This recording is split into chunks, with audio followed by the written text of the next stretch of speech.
Hello everyone, আসসালামু আলাইকুম। আজকের ব্লগে সবাইকে স্বাগতম। আজকের পুরোটা ব্লগ আমি সারাদিনে কি করলাম, কি খেলাম আপনাদের সাথে শেয়ার করলাম।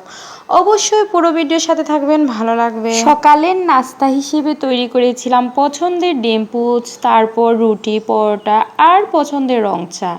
ঘুম থেকে উঠে এ নাস্তাগুলো হলে আর কিছুই লাগে না। মাঝে মাঝে ডিম সিদ্ধ খেতে আমার ভীষণ ভালো লাগে। হাঁসের ডিম হলে তো অনেক পছন্দ। তো আমি দুটা ডিম সিদ্ধ দিয়েছিলাম, একটা হাঁসের আর একটা হলো মুরগির ডিম, ফার্মের মুরগির।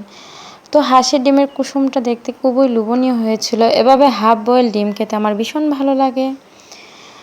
আর লিচু তো আমার আর আমার মেয়ের অনেক পছন্দের একটা ফল। এদিকে আমি দুপুরের খাবার খাচ্ছি বসে, আর আমার মেয়ে তো ভাত রেখে চলে গেছে লিচু দেখে লিচু খেতে। লিচুগুলো অনেক মিষ্টি ছিল।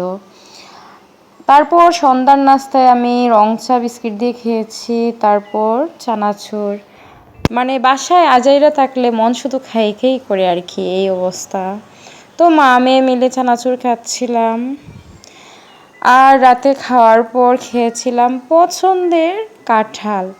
এই কাঁঠালটা অনেক পাকা ছিল, গাছ পাকা কাঁঠাল, খেতেও অনেক অনেক মিষ্টি ছিল। মিষ্টি রসালো কাঁঠাল আমার তো অনেক পছন্দের একটা ফল। ফল খেলে বল বাড়ে, তাই প্রচুর প্রচুর পরিমাণে ফল খাবেন আর শক্তি যোগাবেন। সবাই ভালো থাকবেন, সুস্থ থাকবেন। সবার পছন্দের ফল কি অবশ্যই কমেন্টস করে জানাবেন।